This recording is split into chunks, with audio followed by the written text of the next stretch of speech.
శ్రీమాత్రే నమ. జయ గురు దత్తాత్రేయ నమ. ఈ వీడియోలో మనం కర్కాటక రాశి వారికి శ్రీ పరాభవనామ సంవత్సర ఉగాది ఫలితాలు తెలుసుకునే ప్రయత్నంలో ఈ రాశి వారికి ఆదాయం 2, వ్యయం 11గా ఉండడం జరిగింది.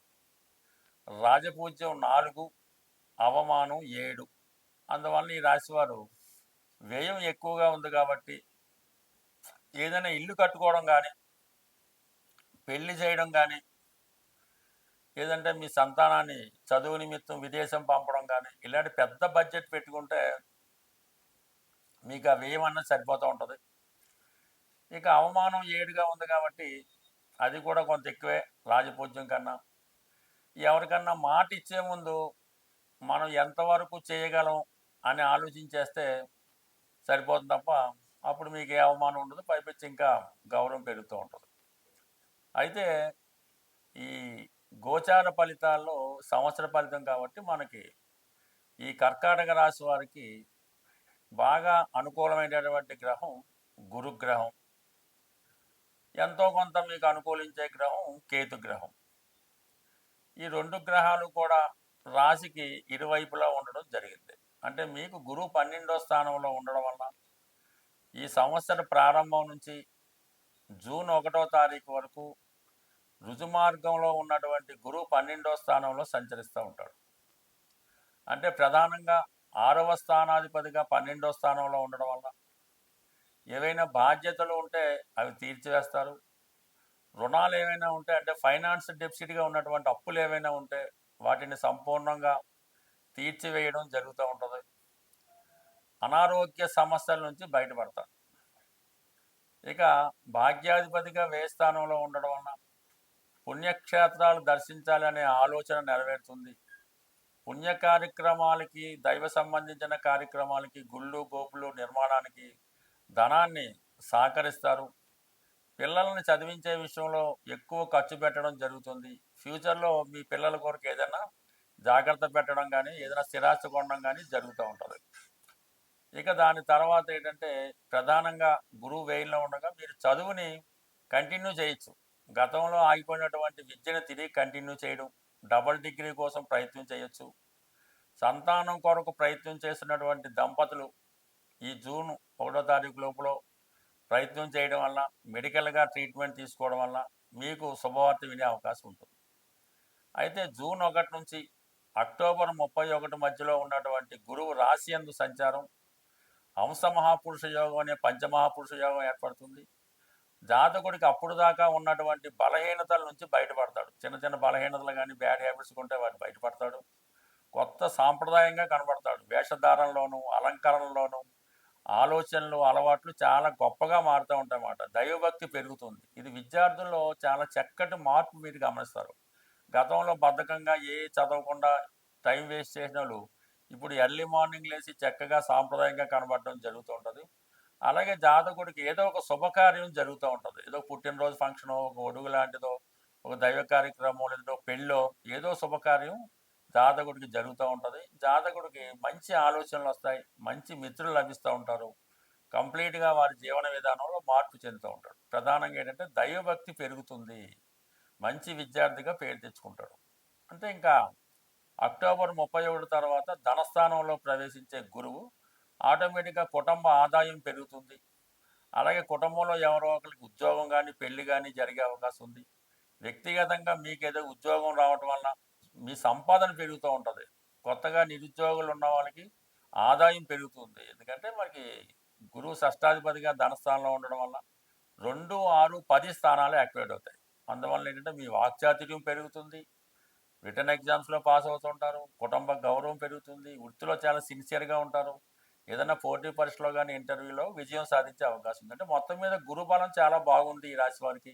ఈ సంవత్సరం నిరుద్యోగులు సెటిల్మెంట్ అవ్వడం, సంతానం లేని వారికి సంతానం కలగడం, వివాహం కాని వారికి వివాహం అన్నది ఈ కర్కాటక రాశి వారికి ఎస్పెషల్లీ జరుగుతుంది. అయితే మరి భాగ్యస్థానంలో శని భగవాను కొంతవరకు మరీ ఇబ్బంది పెట్టకపోయినా న్యూట్రల్గా ఉండడం జరుగుతుంది. ఇది పుణ్యక్షేత్రాలు దర్శించాలని మీ ఆలోచన నెరవేరుతుంది. 9లో ఉన్నటువంటి శని భగవానుడు 11వ స్థానాన్ని యాక్టివేట్ చేస్తాడు. శని కూడా ఒక విధంగా వృత్తికారకుడు అవటం వల్ల మీకు కొత్త ఉద్యోగ ప్రయత్నాలు ఫలిస్తాయి. విద్యార్థులకి క్యాంపస్ సెలక్షన్లో లభించే అవకాశం ఉంది. మొత్తం మీద ఉద్యోగులు, నిరుద్యోగులు ఉద్యోగులుగా మారుతారు. ఆల్రెడీ ఉద్యోగులకి ఆదాయం పెరుగుతుంది. కేవలం అష్టమ శని, అష్టమంలో ఉన్నటువంటి శుక్రుడు కొన్ని అపవాదాలు, అపనిందలు కలిగించే అవకాశం ఉంటుంది కాబట్టి అనవసర విషయాల్లో కలగజేయకుండా, చిన్న పొరపాటు కూడా దొరకకుండా చాలా జాగ్రత్తగా వ్యవహరిస్తే అష్టమంలో ఉన్నటువంటి రాహు వల్ల మీకు ఎటువంటి ఇబ్బంది ఉండదు. శ్రీమాత్రే నమ. జయ గురు దత్తాత్రేయ నమ. ఏదైనా మనకి గ్రహాలు ప్రతికూలంగా లేనప్పుడు ఆ గ్రహాల్ని సంతృప్తిపరచడానికి మనం సనాతనంగా ఆచరిస్తున్నటువంటిది నవరత్న ధారణ. అంటే ఆ గ్రహానికి సంబంధించినటువంటి దానం ఇవ్వడం, అంటే ఆ గ్రహానికి సంబంధించినటువంటి జపం చేయించుకోవడం కానీ, వ్యక్తిగతంగా చదవడం కానీ జరుగుతూ ఉంటుంది. వీటిలో బాగా పనిచేసేది నవగ్రహ స్తోత్రాలు. అంటే మనకి జప, కుసుమ, సంకాసం అది ఉంటుంది కదా, అక్కడ నుంచి 9 అంటే చివరి కేతు వరకు కూడా 9 నవగ్రహ శ్లోకాలు పారాయణ చేయడం వల్ల తొందరగా ఫలితం రావడం జరుగుతూ ఉంటుంది. అంటే పారాయణ చేసే విధానంలో సింపుల్ పద్ధతి, అంటే మా గురువుగారు చెప్పిన పద్ధతి ఏంటంటే, మనకి ఏదన్నా ఒక గురుగ్రహం అనుకూలంగా లేదు, అప్పుడు ముందుగా నవగ్రహ స్తోత్రాలు 9 కూడా ఒకసారి చదవడం, ప్రత్యేక గురువు గ్రహం యొక్క స్తోత్రాన్ని ఒక 41 సార్లు చదివి మళ్ళీ తిరిగి 9 నవగ్రహ స్తోత్రాలు చదవడం వల్ల మనకి ఆ గ్రహశాంతి జరిగే అవకాశం ఉంటుంది. అవకాశం ఉన్నవాళ్ళు రత్నధారణ అన్నది, అంటే చాలా వరకు ఒరిజినల్ రత్నాలు దొరకపోవడం వల్ల ఇబ్బంది తప్ప, ఒరిజినల్ రత్నం అంటూ దొరికితే అది చాలా బ్రహ్మాండంగా పనిచేస్తూ ఉంటుంది. అది రవిగ్రహానికి కెంపు, చంద్రగ్రహానికి ముత్యం, కుజగ్రహానికి పగడం, బుధగ్రహానికి పచ్చ, గురుగ్రహానికి కనకపుష్యరాగం, శుక్రగ్రహానికి వజ్రం, శనిగ్రహానికి నీలం, రాహుకి గోమేధికం, కేతువుకి వైడూర్యం ధరించడం జరుగుతూ ఉంటుంది. అయితే ఇందులో ఈ శుక్రుడి దగ్గర రాబోతుకి వజ్రం, అది ఎక్కువ 2-3 క్యారెట్ల పడ్డ పెట్టవసరం లేదు. కేవలం ఒక 11 సెంట్లు లేదంటే 15 సెంట్లు సెట్ సరిపోతుంది. అయితే మినిమం మిగతా ఈ కెంపు కానీ, పచ్చ కానీ, కనకపుష్ప కానీ 1 క్యారెట్ ఉంటే 99% సరిపోతుంది. పెద్ద ఏజ్ ఉన్న వాళ్ళకి పెద్దది ధరించాలని, చిన్న ఏజ్ ఉన్న వాళ్ళకి చిన్నది ధరించాలన్నటువంటి భేదం అన్నది అది వ్యాపార ధోరణి అవుతుంది తప్ప మామూలుగా అయితే కాదు. నిరభ్యంతరంగా ఎటువంటి ఫేక్ కాకుండా మంచిది 1 క్యారెట్ ధరించిన అది 100% మీకు ఫలితం లభిస్తుంది. అయితే కేవలం రత్నధారణ ఒకటే కాకుండా రెగ్యులర్గా నవగ్రహ స్తోత్రాలు పారాయణ చేస్తూ ఏ గ్రహానికి సంబంధించినటువంటి కొన్ని ఈ ఆహార పదార్థాలు ఉంటాయి, అవి గోవుకి పెట్టడం వల్ల కూడా మీకు ఆ గ్రహశాంతి అవుతూ ఉంటుంది. మరి ఆరోగ్యం బాగలేదు, ఉద్యోగం రావటం లేదు అన్నప్పుడు గోవుకి, అంటే గోశాలలో ఆవుకి నానబెట్టినటువంటి గోధుమలు 1 కిలో పావు ఆవుకు పెట్టడం వల్ల మరి ఆరోగ్యం బాగుపడుతుంది, ఉద్యోగ ప్రయత్నాలు ఫలిస్తాయి.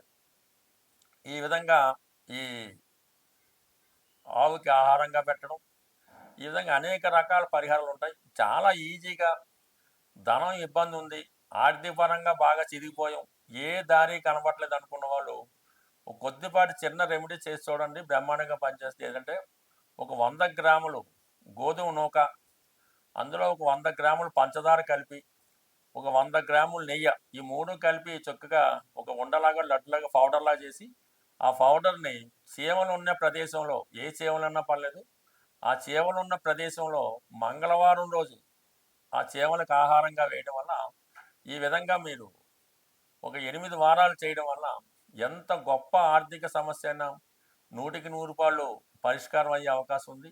బట్ ఏదైనా ఇందులో నమ్మకం అనేది వెరీ ఇంపార్టెంట్. మీరు ఎంత నమ్మకంతో పరిహారం చేస్తే అది అంత బాగా పనిచేస్తుంది. నమ్మకం లేకుండా మీరు ఎంత గొప్ప ప్రయత్నం చేసినా అది వేస్ట్గానే మిగిలిపోతుంది. స్వస్తి.